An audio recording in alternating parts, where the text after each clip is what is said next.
Alrighty. This is actually it. We've actually reached the end of the road. This is the finale. This is yeah. Went kind of fast. I don't know about you all, but for me it just seemed to have gone kind of fast. I guess I was having a good time.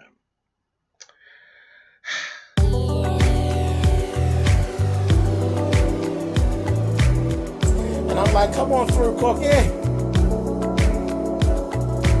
I'm going up on my soapbox. That's basically it.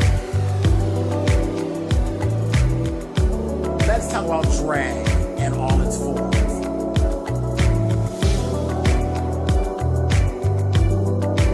What, Cookie?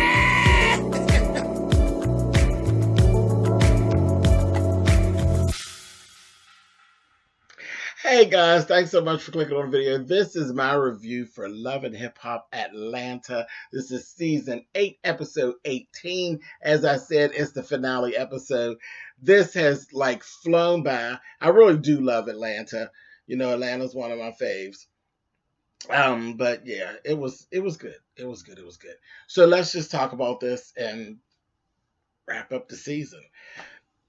First things first. Scrappy and Bam had a launch party. Here, I didn't really know, like business wise, what in the heck has Scrappy and Bam been doing? And I've said this like to a friend about 2 weeks ago. So what the heck are Bambi and Scrap actually doing? Well, Scrappy actually has launched his own record label, and he actually has a single that actually came out. So that was like exciting. I was like, hey, Scrap. That was cool. And Bambi has her own hair company. Listen, let me tell you how clean Bambi was. She definitely pulled off an event, and you knew who the mistress of ceremonies was. Bam had on this really cute gown and had her hair snatched back in a chignon. I said, okay. All right. And I'm lying. It wasn't a chignon. It was a low pony. She actually it was snatched all the way back like a chignon, but it was loose. So it was a long pony. Blonde, beautiful. Makeup was hidden. Gown was sharp. She looked so good. And the next in line person was Kendra. Kendra was clean as hell, giving you décolleté and makeup was fire. I was like, Kendra, girl, who played in your face? Who played in your face? I need to know what drag queen was on your face, Kendra. Because it was, I mean, when I say she was beat, she was beat. They gave her girl makeup.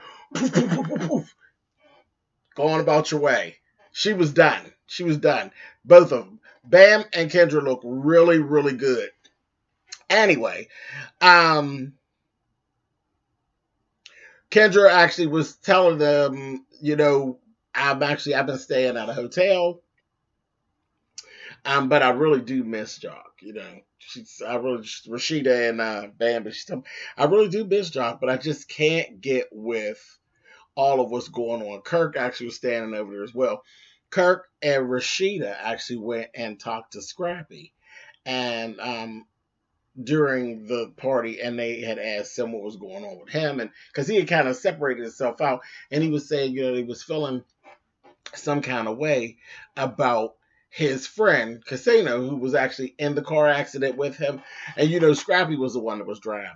So he kind of was feeling some kind of way because Scrappy had a lot of medical situation and a lot of medical problems, but Casinos had even more medical problems, and Scrap hasn't actually talked to him.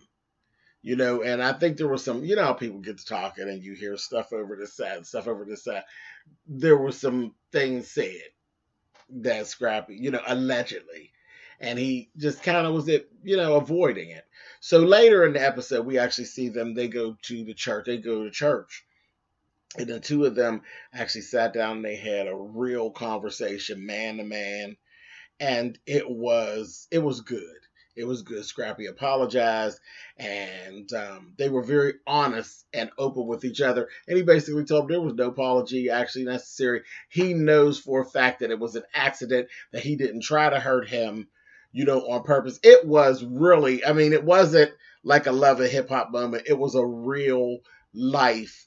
Again, I always say this. It's like every season, Mona ends up catching something that is a real life moment that doesn't have the stigma draped over top of it. It's just a real life reality moment that restores your faith in reality TV. And this was one of those moments. So this was really, really good. Yeah. To see the two men come together and nobody, there was no attitudes. It was just all humble and honest and just good. It was good. So I was here for that. Now, let's go back over to what we're used to, Hattie Whitbilling and foolishness. Pooh, Shay, and Akbar were all together. And Akbar was talking about how she was excited. Listen, I'm going to say this. You all know I've been very hard on Akbar this whole season. I've been very hard on her. Not in the first, when we first met her, but right after, like maybe 3 episodes in, I've been tagging her ass the whole time because she has just been a hot mess. She redeemed herself for me here. So I ain't taking back nothing that I said about Akbar. But in the last episode, I'm going to take my hat off to you, Akbar, because you showed me another side of you that I like. It restored my faith in the girl that I saw first. When I first seen her in the beginning, and I knew she was Candy's cousin, I had high hopes for her that something was going to pop off for her on this. And I'm back there. I know you could be a messy bitch, but I saw that twinkle that I saw in the very beginning. And I think that something good could actually come out of this for you. But she's excited about her upcoming work with Spice. Listen, let me tell you, it could actually work because I am one of the few people who still am hanging on from, Spice does well working with another American artist. I love the song that, and I still listen to it to this day, that Spice and Tommy put out. I'ma get it. Pop that ass. Listen, the song was good. It was good. Spice did her thing. Spice is completely talented. Okay, she's a superstar. She is a superstar in her area. Where she came from. In her country, she is the big deal.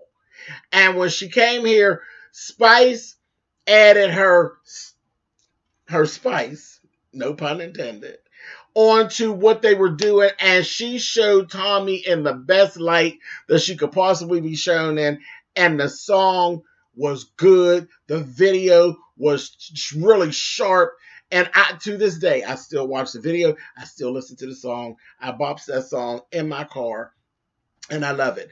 And whatever work is being done with Spice and Akbar, I have the same faith that this thing you two put together is going to be just as good because that damn Spice is good. And we've seen you, Akbar. Girl, you are talented. You are talented. When you ain't in the bullshit, girl, you got something that you working with. And you know it. That's the thing. And you know it. So I just wanted to say that. Okay. Now, Shay actually was telling us how she actually did apologize to Carly for all of the bull crap that happened earlier on. So that was good. I was glad to hear that. Akbar ended up telling Pooh, because Pooh was still on the hate Carly train. She was getting ready to start up, and Akbar shut her right down in this scene and told her, listen, let me tell you something, Pooh. I ain't trying to be rude, but you too goddamn old. You are too old. Usually that kind of flares me up when people say, like, you're too old to do something, because I'll tell you all in a minute. I'm down on the YouTube streets like everybody else. And I'm going to tell you, yes, I am old. I am old. Now, I don't sit up and lean in it. I don't lean in the fact that I'm old, and I don't try to hold it over top of anybody else's head. Because, yes, I do these videos and stuff, and I clown and I carry on, and I do reality show and celebrity gossip, and I clown, and I fit right in with everybody else. And I don't try to hold the fact that I'm kicking 50 in the ass. over anybody's head. But that seems to be the first thing that comes out when somebody does something to me. They always want to throw in, you got a lot of nerve because you're too old to be arguing. No, I'm not too old to be arguing. See, because you can't have it both ways. This is what I tell you all the time. You can't have it both ways. Not when it comes to me. Because if I'm too old to drag your ass through these YouTube streets or these internet streets, then you're too young to be disrespecting me and making me have to wrap my hands around your hair and begin dragging you. So you can't have it both ways. So as soon as she said you're too old, I was like, But the thing was, she was telling the truth with this one. She told Pooh, you are too old for this bullshit. All this carrying on the way you carrying on with this stuff with Carl, you are too old for this. And she is. Because there's a level of maturity that is just non-existent with the stuff that Hiram and Carly, and because Carly's Grandma Carly. It's fucking Grandma Carly, Grandpa ass Hiram. His name is Hiram. Shit, that's old as hell. Who you know named Hiram that was born less than 175 years ago? Hiram. And then Pooh. Child, Pooh is just as old and chiseled back up, honey, to look young and fresh, but old, honey. Up underneath all of that, old as a motherfucker. Okay? And yes, she told her the truth. You are too old for this level of non-existent maturity, for all of this stuff that you're doing. We're talking about sex. You old mothers ought to be glad that you all can still engage in some sex. And to be dragging and carrying on and telling it, and there's 12 different versions of the story. And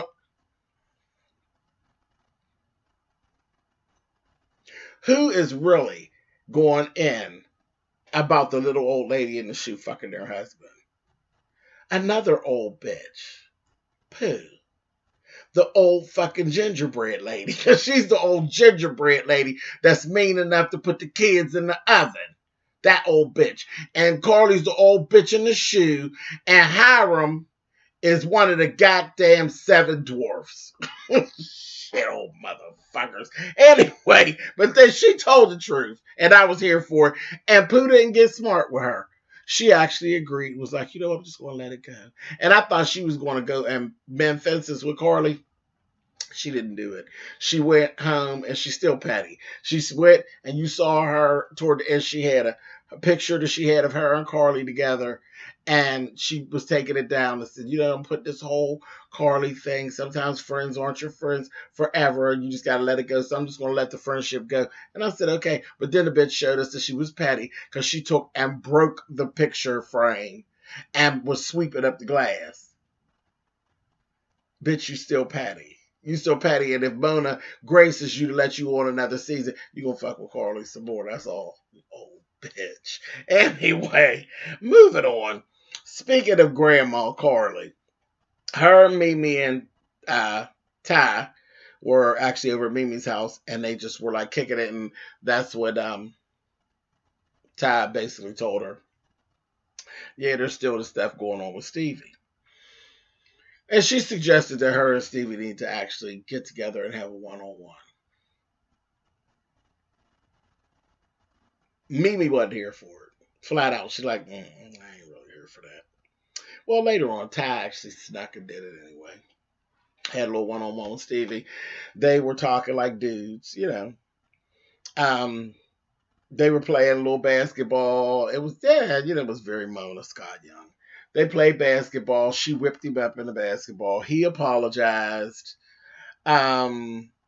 She basically did tell him she feels he needs to spend more time with Eva.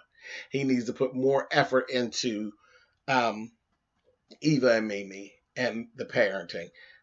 Ty, you know what? That's a little out of it. Really, where he's saying it is a little out of line. If Mimi is okay with what time he spends with Eva, then you kind of just got to play the back and leave it alone, because that is their daughter, and that really is not your business. So it is what it is. If Mimi's okay, then you need to be okay, and you need to shut up. So that was that. And I know Stevie Patty, and I knew he wasn't going to let that go. Okay. At all. And he didn't. Later on, there was a whole little situation where Ty was getting ready to leave again. And they ended up having this little sit down with Ty and Mimi and Faith. I was like, oh no. So they all got together. Mimi was clueless as to the fact that it was even going to happen. And when I tell you, right before that, because this was a few weeks later, right before that, Stevie had tweeted something really screwed up again about Ty. And she was kind of pissed about it and was like, Stevie's just an asshole. He came into the meeting and Stevie acted an asshole. I'm going to tell you who I felt really bad for the situation was Faith. Because Faith had to sit through this whole thing with her stupid ass husband, and Stevie acted like an asshole the whole time. And Faith was just, you could tell she was embarrassed. She's very comfortable with Mimi. She was sitting at Mimi's house, and Mimi didn't know they were coming. And so there was nothing, they just was like, okay, bam, okay, we're here. They sat down. Shit, Faith was like, girl, you got some wine. That told me right there how comfortable with the interaction between Mimi and Faith that Faith was, that she actually asked for something to drink out of Mimi's, and she was really cool. All the girls were on the same page. Stevie was acting an ass, and I'm gonna tell you what it is. Love Stevie dearly. Y'all know I love Stevie. I think Stevie is sexy down. Love Stevie. I think Stevie is a jerk. He is. He's very much a jerk. And we always laugh, and everybody always say, oh, yeah, Stevie got this big, oh, Mimi just what? Yeah, people say all this stuff, but it's Stevie. Stevie still got a little thing. Stevie still pines for Mimi, but it's on a very narcissistic, selfish type of situation. Stevie don't want to see anybody with Mimi. Stevie likes to have Mimi at his disposal. Whenever Stevie gets bored with whatever he has going on, Stevie is used to being able to go back over and fuck Mimi, and he likes it that way. It grinds his gears that there's somebody else, rather it be a Nico, rather it be Ty, or whatever other girl or boy that she decides on. Whoever it is going to always have a problem with Stevie. And he's going to always be disrespectful. He's always going to be a jerk, because Mimi's never going to cut him all the way off, because she got that thing for him too. I just feel sorry for anybody that gets involved with either one of the two of them. Mimi will always love arguing with and fucking Stevie. Stevie will always love to fuck Mimi whenever he feels like it, and have her be miserable whenever he's not feeling like fucking her. That's just their relationship, period. Now, who wants to challenge me? We've watched it for how many seasons? Who wants to challenge me? And I'll take the challenge from Mimi and Stevie. Who wants to challenge me? I've watched you all for seasons, and this is what y'all got going on. The narcissist and the fool. Hey, it is what it is. And the bad part is I understand it. I don't understand it for me, but I understand it because I've seen it work before. I've actually seen this thing. The two girls and then the male that be feeling some kind of way. I've seen it work. And it's a mess. It's a mess, and it really does work. This is reality TV, but trust me, people, in real life, it looks exactly like this. So like I said, who wants to challenge me? Save your money. Okay, let's move on. So that's them. That's the way that's going to be. They ended up, Mimi cussed him out, put him out, called him all kind of bitches. I was like, oh, God, that's ugly, too. Because now you're disrespecting Faith, talking to her husband like that. And he's disrespecting you. And then as he's going out the door, you're going to tell her and Ty, y'all both want to suck my dick. I said, oh. Just anything to really get, because that grind Ty's gears. Cause yeah, Mimi do. Mimi do. As soon as y'all start arguing, child, her mouth get wet. But Ty, you know good and well, Ty don't want nothing to do with your beefcake, honey. Not nothing. Like to take and rip it off. But she don't want nothing to do with you like that, boy. You playing. Anyway, moving on. So, okay, Scrap. This was crazy too. Scrap De Leon, him, Jock, and Kirk meet up down at this restaurant where he's opening a restaurant with a guy. And this is so that now I'm being petty. There's this little restaurant, little thing that they're trying to open. And Scrap, before you go to do your scenes, baby, I need you to have some authenticity and have some things in order. Is your friend's name Salam or is his name Salim? He is your business partner. You telling me you don't know how to say his name? Is he Salam or is he Salim? He's Muslim. He's one of the two. He's not both. He's either Salam or he's Salim. He called him Salam. And then in his confessional, he called him Salim. So is it really a business deal or are you lying? What we doing here? Anyway, they went down. I don't know if I'm the only one that noticed that. Did any of y'all notice that? Put it in the comments. They are opening up a little restaurant because, again, he was talking about being a felon, how it's hard to find a job. And Salim or Salam, whichever one he is, he's real cute. But whichever one he is, he stretched out and gave the opportunity for them to do business together, which is excellent. That's excellent because it's true. People don't want to hire felons a lot of times. So that is that. In the midst of that, Shay rolls in. Kirk is there. So Kirk remembers her from carrying on earlier in the season with the staff. Remember when she was DJing and she did all that mess for Pooh and screwed Carly around. And here Scrap kind of was working it out for Kirk for Shay to be the DJ at his grand opening for his bistro. And he's like, you know what? I believe in second chances. So he said he's going to give her a second chance. And she told him, I'm really sorry about how that was and how that happened. And I apologize to Carly and we're good. So I was like, all right. So that was cool. Then we go and we see right when they get done with that, Scrappy is on his way into the little restaurant. And he runs into Jock. Jock's looking all sad. And Scrappy told him, he said, listen, he said, you're in luck because you're looking all sad, and I think I know why. Said, Bam was telling me that Kendra was talking, and she said, I miss Jocelyn. I miss my Jocelyn. And he started laughing, and he said, now I can tell from that smile on your face you're happy. Now you need to go get your woman and stop playing games. So I said, okay, cool. So I said, this is going to move, and I'm good with this. It's going to move. So a little bit after that, there was the grand opening for Frost Bistro, which is Rashida and Kirk's restaurant. Child KK was there and Mama D was there, and I'm looking at KK. Mama D, KK was just looking at Mama D like, girl, you are doing the most in here today, and I'm just not even feeling like being here today.